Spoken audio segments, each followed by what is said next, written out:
आतल्या बाजूला गोल आहे आणि बाहेरच्या बाजूला अशा पृथ्वीच्या आकाराने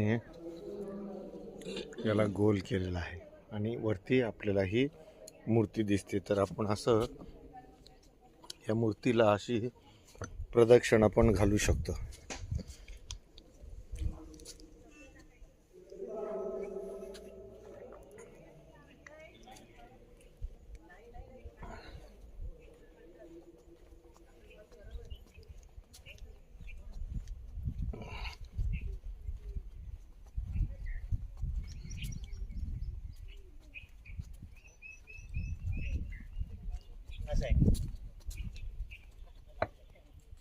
इथे हे पूर्ण अंधार येतोय.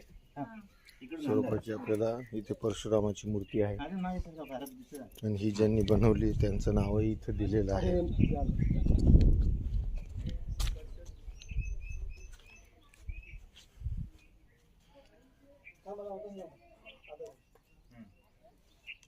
असे